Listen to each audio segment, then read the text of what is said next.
Here's an older version of the standard greenhouse controller that you would use to control your grow environment. Let's take a look at 2011 new products that are hitting the market to give you full control of your grow environment. It's a pleasure to be here with Craig Adams from Link4 Corporation. They make an amazing product. It's actually one of the first true digital environmental controllers in the market compared to the old analog ones that we're used to operating. Craig, nice to see you. Nice to be here. So Link4 is a manufacturer of controllers for commercial greenhouses. Been around for at least 8 years. We've got installations in commercial greenhouses all over the country. Our biggest strength is putting all the controllers in a greenhouse situation into one box, controlled all electronically, all fully programmable. And this is a brand new product, the Iponic600, specially designed for the hydroponic market for indoor grow rooms. So the Iponic600 pulls together every aspect of your grow room in one intelligent controller. So it'll run CO2 devices with a fuzzy logic CO2 monitor. It'll run multiple banks of lights with custom programming. It'll run temperature, humidity, dehumidity, coolers, heaters. Also will function as a thermostat for HVAC for a larger AC or heater unit. And Craig, it comes with a CO2 sniffer? Comes with a combination CO2, temperature, humidity, and light sensor. Oh, so it does all of it. With a 15-foot cable, which nice. you can hang at the appropriate spot above the canopy in your plants. It comes standard with 8 powered outlets. 6 of those are programmable. 2 of them are double plugged. So it allows you to run banks of lights through a master controller using a trigger device. You can plug directly CO2 devices, fans, pumps, fully programmable recycle timer for irrigation and watering. So this will basically replace any and all of the controllers out in the market in one simple box. But that's not the best part. The best part is once you have all this information in one location, first of all, we have a communications module which allows you to monitor and control this through an an iPhone application or through an online program over the internet. Secondly, it also allows you to run growth schedules. A growth schedule will be a pre-program from the beginning to the end. It's running every aspect in combination, which you can program for day-night settings. You can between veg and bloom, between day-night and the time between day and night. You can program every single week of your growth schedule, matching the appropriate temperature, humidity, and CO2 settings along with your light settings. And it even comes with a standard growth schedule, which has the typical veg phase, a bloom phase, with differential settings for CO2, humidity, and temperature during that period. You can also customize your own growth schedule, which it will memorize the entire schedule and run that program. So to emphasize, can you show us one of these schedules? To emphasize, this has an internal memory that comes with a pre-installed program, correct? Right. Okay, but you can also download off the internet a buddy's program or someone that you know that has already dialed in a particular program for a particular strain or a particular species of plants or vegetable that you're growing, and you can download that program off the internet, put it on a USB drive, and then let's show them where this goes in. On the inside,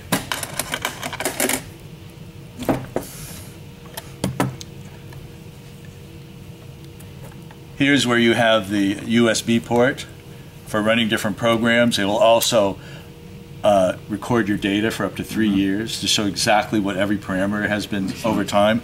Or you can download custom growth cycles. You can share these with your friends, right? Save your own, download them, email them to people. This is also the communications module. You can just run a network cable directly into the box. I want to make sure that the user can see, the growers at home can see that this is a the USB, or that's the network this cable is right the there. USB port. The USB port's right here. So you can just go ahead and plug that in. There it is. This is where your network cable. You can also run an independent Wi-Fi. I see.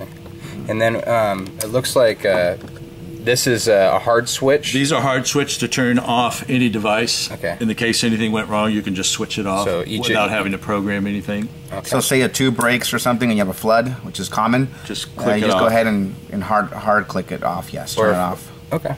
And I noticed that not all these slots are taken here. On the 7 and 8, it looks like these 2 slots are open. These are left open for HVAC thermostat hookups. Oh, perfect. So you can run heater or AC directly in there, and you'll have the full control right on the controller, which will also go into your communications network. The total amp drawage on this throughput would be 15 amp tolerance, correct? It's 15 amps, so you can plug it into any normal 120 volt outlet. Perfect. You would run lights on a separate master light controller. So you're going to run basically triggers. So you're going to run a trigger box to your higher wattage equipment. You wouldn't want this to power. This is the brain that's essentially going to turn that equipment on. But this and could off. do 1 or 2 lights easily.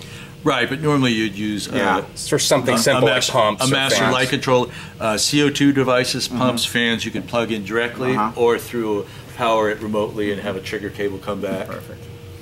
Also, since everything is integrated into one system, it has an automatic high temperature shutoff, which you can determine at what point you want to shut the lights off if it's ever high temperature. It will also send you text messages if there's any alarms. Temperature's too high, lights are not working. It'll advise you to go check out your garden. And the warranty on this is 3 years. The 3-year warranty. That's very, very good. Have full access to each individual device. You have a very easy iPod style control for all your Glober settings on a spin wheel. Oh, nice. You can instantly see the status of everything in your room. The temperature, humidity, the current ppm level, the status of every device, whether it's running on auto, whether it's off, whether it's on. You can change on the fly any setting at any point in time. You can get that same information on an iPhone application. So, I mean, let me just go back to the viewers here. This controller used to cost $900 MSRP has now been replaced by a controller that's not just a controller, but it runs a set program, or you can change and modify it. So it's essentially a brain that's thinking for you when you're not in the grow environment, done digitally for just a fraction higher than the old controllers that didn't do all those things. And the disadvantage with the other controllers on the market, they are very fixed function. It will do one set of operations, and that's it. It's a bit like a calculator. It always gives you 2 plus 2 equals 4. This is fully programmable. If you want to change the devices that are listed, it's just a very easy on-screen. You want to run 2 recycle pumps, you can easily configure it that way. You want to run 2 or 3 banks of lights, you could easily reconfigure. So for the growers at home, I see that it has a blue backlit face, and I know people are always concerned about the dark cycle being interrupted. Is this always lit up, or does it have a power saving setting? It has a default setting to shut off after 5 minutes, but you can vary that yourself to have it stay on. Okay, so I adjust it during the light cycle, and it's going to shut off within 5 minutes. So during the dark cycle, the face will essentially not be lit up until you push one of the buttons and awaken it. Great. Great. I'd like to thank you, Craig, My for coming pleasure. coming out and sharing this with us. I love new products. I love seeing excitement in the industry, and it's time that we step it up from analog to digital.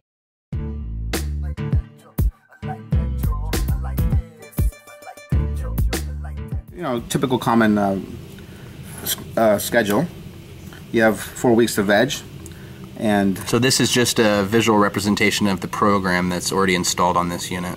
And it has 9 weeks of flowering. Oh wow. And so you can literally adjust week to week. You can change the parameters. So I see here that we started 11 hours of dark and we go all the way. It's actually actively changing here. So this gardener isn't just flipping to 12/12, but they have an active progression. This is a custom program off the internet. Actually, this is the default. That's the default. Okay. So this will be your basic settings where you're starting at 18.6 on the timer. You're running at 12/12 here, and then 18.6. Okay, I see. And then you can change all these parameters. So it's coming set with this schedule, but you can adjust it however you might want to customize it for your garden. In this example, in the veg phase, you're running 18 hours on, 6 off. You're running 75 degrees while the lights are on, and a minimum of 65 degrees at night. You have highs and lows for humidity between 40 and 60%. The ppm is running at 800 ppm on the CO2. Wow. All of those are adjustable. As you go into flowering, it's automatically shifting over to 1212. It's boosting up your temperature setting. It's boosting up the CO2 settings all the way through the final week. Any of those parameters you can change on the fly for longer flowering periods, shorter flowering periods, higher and lower levels of ppm on a week-by-week basis. And once you get a setting you like, you can save that custom setting onto USB. Use it again when you run that strain again. Share it with your friends. Wow. Yeah. So I mean, this is really, you know, it's a program to work off of. You can customize it as much as you like, and it also stores this information. So if you want to go back and tweak any of the information or review your information, you have that